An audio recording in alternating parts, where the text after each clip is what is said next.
Good morning, everybody, and welcome to a Jim2 eBusiness service job ticketing demonstration. eBusiness service is a product that links directly to Jim2 Business Engine and allows customers to log their own service requests, consumable requests, also allows them to monitor the current jobs in the system, where those jobs are up to, whether they've been finished or active. So the idea of the demonstration this morning, we'll just take you through a series of tabs. I'm just going to log back into the system now and show you how that all works. So I'll just log in as my user initials or my password as such, which will be provided to you by your service provider. When the screen comes back after you've logged in, you have a series of headings at the top in the ribbon.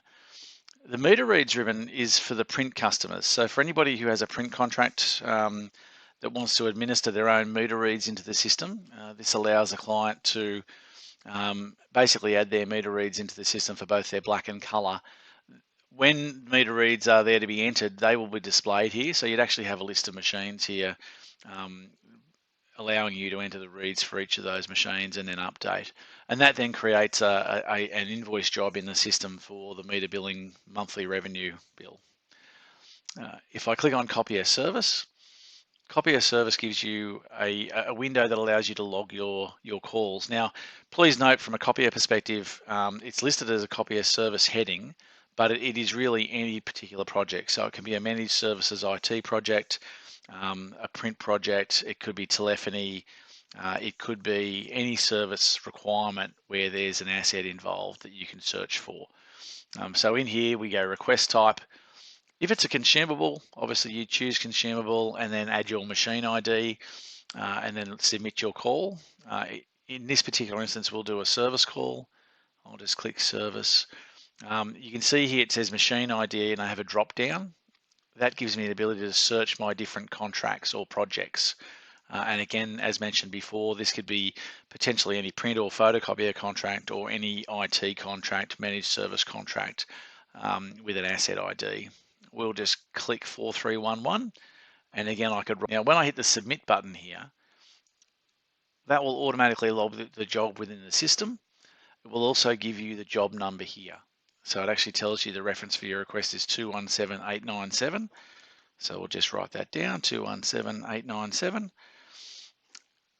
And that would be your reference to refer back to when you want to go in and see where that job progress is.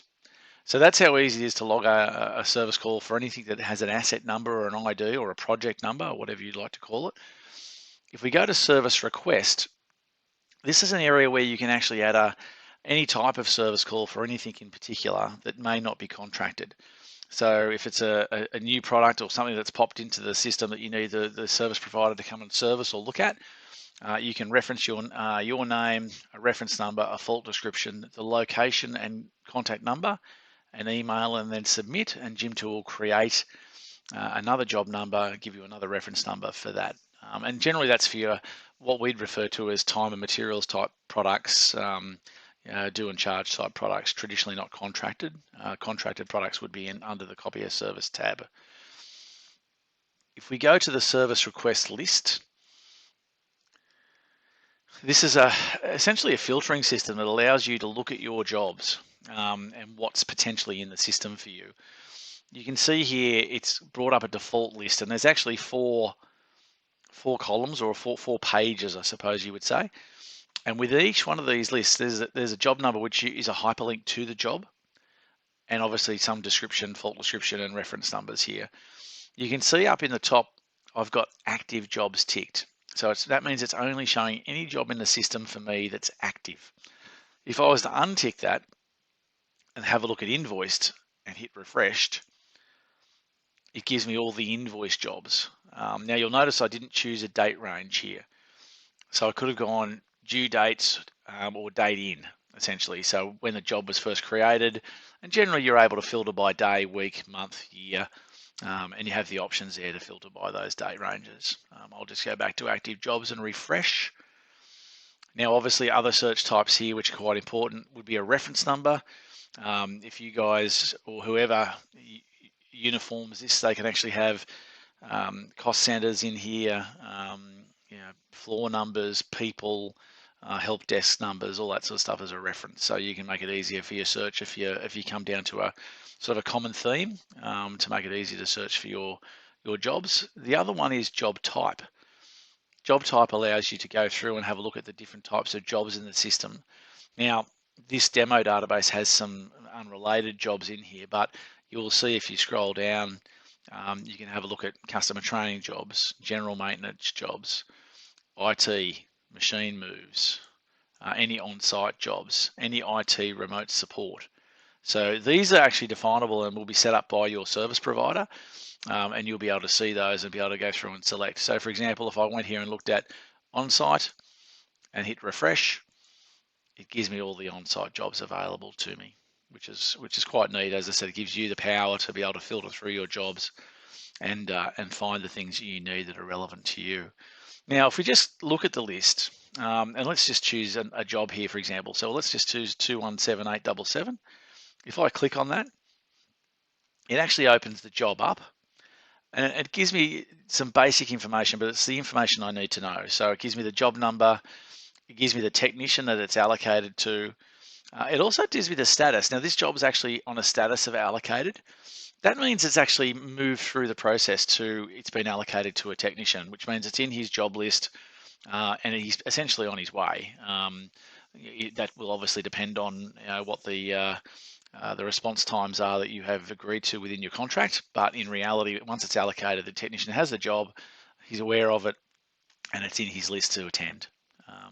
You can see it has all the normal things, the type of contract that you're under, the machine ID or the contract ID, whether it be a managed services contract, a machine contract, a telephony contract, it doesn't matter what it is.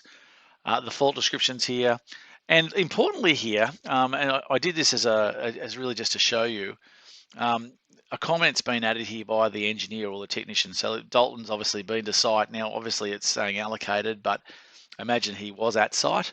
On the 10th of the 12th, 2021 at 3:34, he actually included a comment onto here where he's attended site, used the vacuum to clear excess toner, discovered the customer had removed the wrong part from the toner when replacing, so leaked everywhere.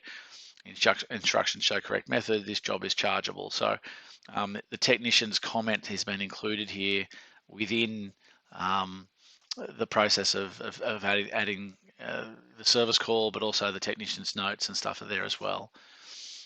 Now, that's all through that service request list. So if we go back to that, again, you can go through and look through all your jobs, active, finished, invoiced, by the dates, the particular date range, so when before and after dates, by reference or by the type, which is quite nice. If we move through to view service request, this is traditionally where you know the job number. So when you go to service request list, it gives you basically all the jobs that are in the system for you. If you just want to isolate that, make it a little bit easier, you can go into here and type in a number. So for example, if I typed in 217897 and went find, it brings back that job. Okay, and you can see there's the comment, web request, machine is dropping toner, please fix ASAP. That's the one that we've actually already booked in. Interestingly enough there, and it's worth pointing out because Jim2 is a very smart ticketing system, is that in this particular instance, it's automatically allocated it to a technician.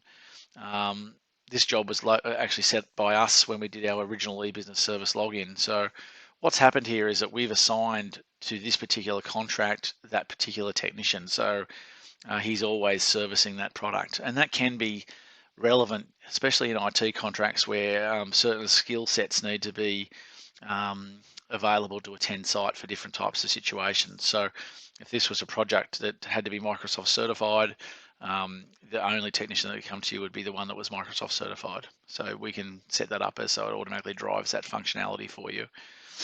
So there's a service request, and again, all I did was use the number I had available to me to find that job. There's a couple of other headings up here, change password, so you can obviously control your password and logins, and obviously the log off button. But essentially, it's a service platform to allow you as the customer to be able to administer and log your service calls into the system automatically. and just making it easier for you to manage your jobs completely throughout the process without having to interact with an operator, ring people, find out where things are at. You can do it all from this platform. Look, thanks for joining us. If there's any more questions in relation to eBusiness service, you can contact your service provider, and I'd be more than happy to help and jump on and help through the process as we move forward. Thanks very much.